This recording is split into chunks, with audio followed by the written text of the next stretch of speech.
സുഗമോദേവി സീരിയലിൻ്റെ ഏറ്റവും പുതിയ വരാനിരിക്കുന്ന എപ്പിസോഡിൻ്റെ റിവ്യൂയിലേക്ക് എല്ലാ കൂട്ടുകാർക്കും സ്വാഗതം. അങ്ങനെ ജിൻസി ആണെങ്കിൽ ഋഷിക്ക് ഫുഡ് കൊടുക്കുന്ന സമയത്ത് ലീ എന്ന് പറയുന്നുണ്ട്. അതായത് ലീനെ കാണണമെന്നുള്ള വാശി പിടിക്കുന്നു. എന്നിട്ടും കേൾക്കാതെ ഫുഡ് കൊടുക്കുന്ന സമയത്ത് ഋഷിയാണെങ്കിൽ ഫുഡ് വലിച്ചെറിയുന്നു. സാധനങ്ങൾ തള്ളി എറിയാൻ തുടങ്ങിയോ എന്നും ചോദിച്ചുകൊണ്ട് ജിൻസി ഒരുപാട് ഋഷിയെ വഴക്ക് പറയുന്ന സമയത്ത് ഇതെല്ലാം താഴെ ഇന്ന് ദേവിക മേളത്തെ നിലയിലേക്ക് എത്തി നോക്കുന്നുണ്ട്. ഭയങ്കര വിഷമമാകുന്നുണ്ട്. വയ്യാതെ കിടക്കുന്ന ഒരു കുട്ടിക്ക് ഫുഡ് കൊടുക്കുമ്പം വഴക്ക് പറയുന്നത് എന്തിനാ എന്നുള്ളൊരു സെൻറ്റിമെൻറ്റ്സൊക്കെ ദേവികയ്ക്ക് തോന്നുന്നു. അങ്ങനെ ഇതൊന്നും കണ്ട് സഹിക്കാനാകാതെ ദേവിക മുകളിലത്തെ നിലയിലേക്ക് കയറി ചെല്ലുന്നു. എന്നിട്ട് ദേവികയായിട്ട് ഫുഡ് കൊടുക്കാനൊരുങ്ങുന്നു. ദേവികയെ കണ്ടതും ലീ എന്ന് പറഞ്ഞുകൊണ്ട് ഋഷിക്ക് ഭയങ്കര സന്തോഷമാകുന്നു. ലീന വന്നു എന്നുള്ള സന്തോഷത്തിൽ ഋഷിയാണെങ്കിൽ പെട്ടെന്ന് ദേവികയുടെ കൈ കയറി പിടിക്കുന്നുണ്ട്. ദേവിക ഫുഡ് കൊടുക്കാനായിട്ട് വന്നതാണ്. എങ്കിലും ഋഷി ഇങ്ങനെ കൈ അമർത്തി പിടിക്കുന്നത് കാരണം ദേവികയ്ക്ക് വല്ലാണ്ട് ഇറിറ്റേറ്റ് ചെയ്യുന്നു. കൈ എടുത്ത് മാറ്റാൻ ശ്രമിക്കുമ്പോഴും ഋഷി കൈ ഇറുക്കി പിടിക്കുന്നു. അതെല്ലാം നമ്മുടെ ജിൻസി മറിഞ്ഞു എന്നൊരു ഫോട്ടോ ആയിട്ടൊക്കെ എടുക്കുന്നു.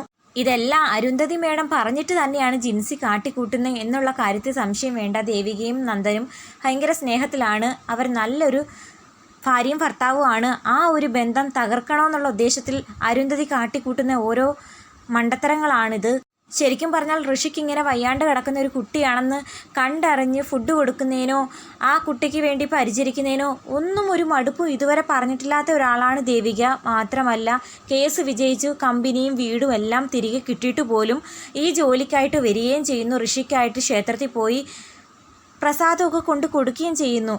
എന്നിട്ടും ആ ദേവികയുടെ നല്ല മനസ്സിലാക്കാതെ അവളെ ദ്രോഹിക്കാനാണ് അരുന്ധതിയും ജിൻസിയും എല്ലാവരും കൂടി ചേർന്ന് ചെയ്യാൻ പോകുന്നത്. എന്തായാലും ഈ ഫോട്ടോ നാളെ ഒരു സമയത്ത് ദേവികയ്ക്ക് വിനയായി തന്നെ വരും. എന്നാൽ അതേ സമയത്ത് നന്ദനാണെങ്കിൽ ഭയങ്കര ഹാപ്പിയാണ്. ഇന്ന് തങ്ങളുടെ വെഡ്ഡിങ് ആനിവേഴ്സറിയാണ്. ചേച്ചിയും ഹസ്ബൻഡും അച്ഛനും അമ്മയും എല്ലാവരും കൂടി ചേർന്ന് ഒരു ചെറിയ പാർട്ടി വീട്ടിൽ അറേഞ്ച് ചെയ്യുന്നു. അച്ഛൻ കുറ്റമുക്തനായി പുറത്തിറങ്ങിയ സന്തോഷം മാത്രമല്ല, തൻ്റെ വിവാഹകാര്യം അറിഞ്ഞ് ആദ്യം അച്ഛനൊരല്പം വിഷമമൊക്കെ തോന്നിയെങ്കിലും അച്ഛൻ തന്നോടൊപ്പം തന്നെ ദേവികയെ അംഗീകരിച്ചിരുന്നു. എന്നാൽ അമ്മ മാത്രം ഒരു വിധത്തിലും ദേവികയെ അംഗീകരിക്കുകയോ ഭാര്യയായിട്ട് പരിഗണിക്കുകയോ ചെയ്തിരുന്നില്ല. എന്നാൽ അമ്മയും ഇപ്പോൾ ദേവികയെ തൻ്റെ ഭാര്യയായിട്ട് അംഗീകരിക്കുന്നു. എല്ലാം കൂടി ശരിക്കും പറഞ്ഞാൽ നന്ദൻ വളരെ സന്തോഷത്തിലാണ്. ഈ സന്തോഷമൊക്കെ കുറച്ച് താമസിക്കാതെ അസ്തമിക്കാൻ പോകുന്നു എന്നുള്ള കാര്യമൊന്നും അറിയത്തില്ലല്ലോ. കണ്ടിയിലിരുന്ന് നന്ദൻ ഇങ്ങനെ മൂളിപ്പാട്ടൊക്കെ പാടുന്ന സമയത്ത് അരുന്ധതി മേഡം ചോദിക്കുന്നുണ്ട്, ഒന്നും അറിയാത്ത കണക്ക് ഇന്ന് ഭയങ്കര സന്തോഷത്തിലാണല്ലോ. അതേ മേഡം, ഇന്ന് ഞാൻ ഭയങ്കര സന്തോഷത്തിലാണ്. ഇന്ന് എൻ്റെ വെഡ്ഡിങ് ആനിവേഴ്സറിയാണ്. എന്നെ മനസ്സിലാക്കുന്ന നല്ലൊരു ഭാര്യയെ തന്നെയാണ് ഈശ്വരൻ എനിക്കായിട്ട് സമ്മാനിച്ചത്. മാത്രമല്ല അച്ഛൻ കുറ്റവിമുക്തനായി, ഞങ്ങളുടെ വീട് തിരികെ കിട്ടി, ഓഫീസും കമ്പനിയും കാര്യങ്ങളെല്ലാം തിരികെ കിട്ടുന്നു. എല്ലാ അർത്ഥത്തിലും ഞാൻ ഭയങ്കര ഹാപ്പിയാണെന്നൊക്കെ പറയുന്ന സമയത്ത് അരുന്ധതിക്ക് മനസ്സിൽ അത്രയ്ക്ക് ഇഷ്ടപ്പെടുന്നില്ല. എങ്കിലും പുറമേ നടിക്കുന്നുണ്ട്. ഒന്നും അറിയാത്ത പോലെ ഭാര്യയുടെ പേരും ഡീറ്റെയിൽസും ഒക്കെ തിരക്കി അറിയുന്നുണ്ട്. എന്നാൽ ദേവിക ആരാണെന്നും നന്ദൻ ആരാണെന്നും പ്രഭാവതിയുടെ മക്കളാണെന്നുള്ള കാര്യമൊക്കെ ശരിക്കും അറിയാമെങ്കിലും ഒന്നും അറിയാത്ത കണക്ക് അവരുടെ മുമ്പിൽ നടിക്കുകയാണ്. നന്ദനാണെങ്കിൽ ഒരുപാട് ദേവികയെ പുകഴ്ത്തി പറയുന്നുണ്ട്.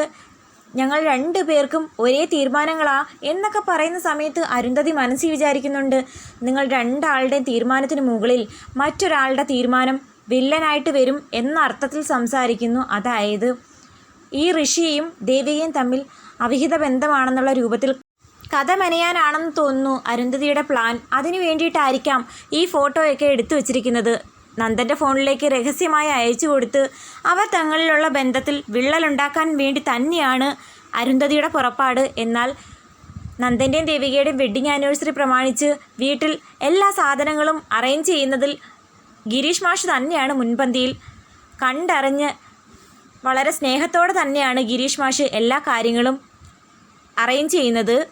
എന്നാൽ ത്യാഗരാജനാണെങ്കിൽ ദേവികയുടെയും നന്ദൻ്റെയും വിവാഹ വാർഷികത്തോടനുബന്ധിച്ച് ഒരു ബോംബ് സമ്മാനമായിട്ട് കൊടുക്കാൻ പോകുന്ന കാര്യമൊന്നും അരുന്ധതി തൽക്കാലം അറിഞ്ഞിട്ടില്ല. അതുകൊണ്ട് തന്നെ അരുന്ധതിയാണെങ്കിൽ ദേവികയും നന്ദനെയും തമ്മിൽ തെറ്റിക്കാൻ നോക്കുന്നു.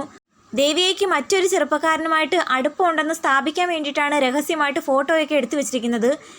അതൊന്നും അറിയാതെ ത്യാഗരാജനാണെങ്കിൽ ബോംബൊക്കെ ഒരു ഗിഫ്റ്റ് ബോക്സിൽ സമ്മാനമായിട്ട് പൊതിഞ്ഞു തരാൻ ആ ചെറുപ്പക്കാരനോട് ആവശ്യപ്പെടുന്നു. അതും പ്രകാരം ഗിഫ്റ്റ് ബോക്സിൽ പുറമേ നോക്കുന്നവർക്ക് ഒരു സമ്മാനമാണെന്ന് മാത്രമേ മനസ്സിലാകൂ. എന്നാൽ അതിനകത്ത് ബോംബൊക്കെ സെറ്റ് ചെയ്ത് സമ്മാനം കൊണ്ട് ചന്ദ്രോത്ത് വീട്ടിലേക്ക് കയറി വരുന്നു. ത്യാഗരാജൻ്റെ ഈ ബോംബ് കൊണ്ട് ചന്ദ്രോത്ത് വീട്ടിലെ ആർക്കും ഒരു അപകടവും പറ്റില്ല. പക്ഷേ അരുന്ധതി പൊട്ടിക്കാൻ പോകുന്ന ഈ ബോംബ് കൊണ്ട് ദേവികയുടെ ജീവിതം താളം തെറ്റാൻ ചാൻസ് ഉണ്ട്. ദേവിക ഒരു സംശയ നിഴലിലേക്ക് മാറ്റപ്പെടാം. എന്തായാലും ആർക്കും ഒരു ദ്രോഹവും ചെയ്യാത്ത നല്ല മനസ്സിനുടമ തന്നെയാണ് ദേവിക. എന്നിട്ടും അരുന്ധതി ദേവികയോട് ചെയ്യുന്നത് ഇതൊരു വല്ലാത്ത ക്രൂരത തന്നെയാണെന്നേ പറയാൻ പറ്റൂ. അപ്പം കാത്തിരുന്ന് കാണാം. വീഡിയോ ഇഷ്ടമായാൽ തീർച്ചയായിട്ടും സപ്പോർട്ട് ചെയ്യാൻ മറക്കല്ലേ കൂട്ടുകാരെ.